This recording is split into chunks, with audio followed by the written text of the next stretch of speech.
በህይወቴ ምን እንደሚቆጨኝ ታውቃላችሁ?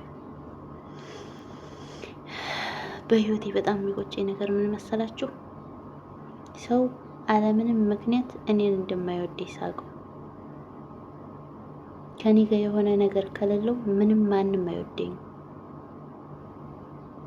ችግሬንም ምኔንም ባወራ ለማውራት ራሱ ፈቃደኛ አይደለም፣ ለመስማት ራሱ ፈቃደኛ አይደለም።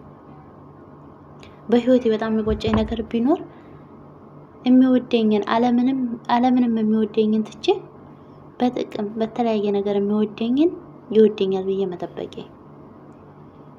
አለምንም ነገር ነው የሚወደኝ ፈጣሪ ብቻ ነው። ምንም ሳላረግ ምንም ሳልሰጥ የሚወደኝ ፈጣሪ ብቻ ነው። ያሰብኩትን የሚያቀርኩትንም ቢያሳካው ለሱ ብነግር እሱ ደግሞ ሷሪ የሆነ ሰው አላህ የሚልክልኝ ፈጣሪ ብቻ ነው። አንድ አላህ ብቻ ነው የሚልክልኝ። ግን እሱ የሚረዳኝ እያለ ለማይረዳኝ አካል መርከሚ። ሰው አለምንም ምክንያት የሚወደኝ ማንም የለም። ማንም ሰው ቢሆን በምክንያት ነው የሚወደኝ። ሲቸግረው ከኔ የሆነ ነገር ሲፈልግ ነው የሚወደኝ። ከዛ ውጭ ማንም አይወደኝ። ፈጣሪ ግን ብቻና ብቻውን የሚወደኝ እሱ ብቻ ነው። ሀሳቤንም ምኞቴንም እቅዴንም ባዋየው የሚደርሰው እሱ ብቻ ነው። ከሱ ውጭ ማንም አይደርስም። ሰው ወደደኝ ጠላኝ እያላችሁ የምትጨነቁ ሰዎች ከዚህ እንድታው ብዬ ነው የምናገረው። ሰው ቢወደኝ ቢጠላኝ አይዶን ኬር። ብቻዬን ብሆን ይሻለኛል። ከአሁን ዘመን ሰው ብቻዬን ብሆን ይሻለኛል። ብቻዬን መብዬን ብጋፈጥ ይሻለኛል። ሰው በምክንያት ነው የሚወዳችሁ። ምክንያት ከሌላችሁ ማንም ሰው አይወዳችሁ። ምሳሌ ቸግሮኝ ወይ ቸግሮት ያ ሰው ነው የሚወዳችሁ። ወይ የሆነ ከእናንተ በሀሳብም በገንዘብም እርዳታ ሲፈልግ ነው የሚወዳችሁ። ከእናንተ በሆነ ነገር የሆነ ነገር ሲፈልግ ነው ሰው የሚጠጋችሁ። ችግራችሁን ብትነግሩት ራሱ መስማት አይፈልግም። እናንተንም ማየት አይፈልግም። ግን አንድ አላህ ብትነግሩት የሚሰማችሁ ብታዋዩት የሚሰማችሁ እሱ ካለ ለሱ ተናገሩ። እውነት ለሰው አትናገሩ። ለሰው ብትነግሩት ሰው ያደርስላችኋል። ለሰው ብትነግሩት ችግራችሁን ብታናገሩት በዛ ሽንቁር ገብቶ እንድቻርጋችሁ የቤታችሁን ሽንቁር ብከፍቱለት እንደዚህ አርጎባው ወርጎ ይገባል በከፈታችሁለት። ፈጣሪ ብሶታችሁን ብትነግሩት እሱ ይሰማችኋል። እሱ ኸይሩን ነገር ይልክላችኋል። ግን እናንተ ከሰው አትጠብቁ። ምንም ነገር ቢሆን ከሰው አትጠብቁ።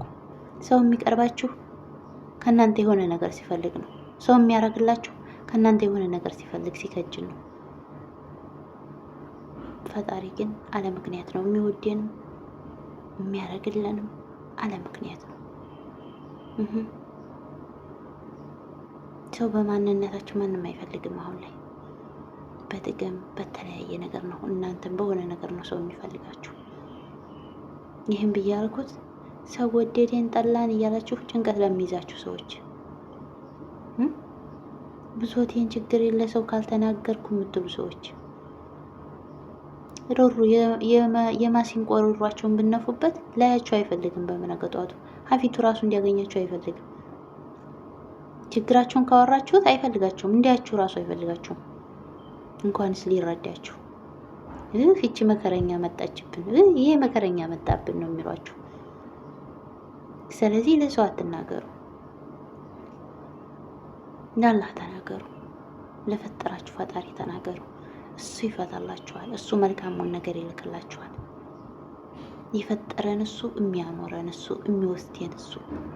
ያ ማለት ሰው ጭራሽ አያስፈልግም ማለት አይደለም። ግን አንዳንድ ሰዎች ስላሉን ይሄን ብዬ የምናገረው ነገር። ስለዚህ አትጨናነቁ። ሰው ምን ይለናል? ሰው ምን አለን? ሰው ምን ፈጠረን? ምንም ይበል አይዶን ኬር። ምንም ይበል እኔ ጋር ምንም ነው። ስለዚህ ለሰው አትጨነቁ ሀቢባቶች። ምን ይመስላችኋል? ሰው ሀገር ላይ ስኖሩ ብቸኝነት፣ ናፍቆት፣ ሀሳብ፣ ጭንቀት ብቻ ብዙ ነገር ትጋፈጣላችሁ አይደለም? ያንን ሁሉ ማንም አይጋፈጥላችሁ። እንደው ራሱ ጨንቋቸው እንኳን እንዲህ ነው ብላችሁ ብታወሩ በዛ ነው ገብቶ የእናንተን ደካማ ጎን እናንተ ትስቁ ስትጫወቱ የደካማችሁን ያመማችሁን ብነግሯቸው እንዲሁ የሚያረጉባችሁ በዛ ሙድ ይዙና ይስቁባችኋል፣ ይሳለቁባችኋል። በዛ ሙድ ይዙና ሌላ ነገር ነው የሚያረጓችሁ። ስለዚህ ጭንቀታችሁን፣ ሀሳባችሁን፣ ምኞታችሁን ለእናንተና ለፈጣሪያችሁ ብቻ ተው። ለራሳችሁና ለፈጣሪያችሁ ብቻ ተው። አመሰግናለሁ። ሰብስክራይብ፣ ላይክ እንዳይረሳ። ሽክራን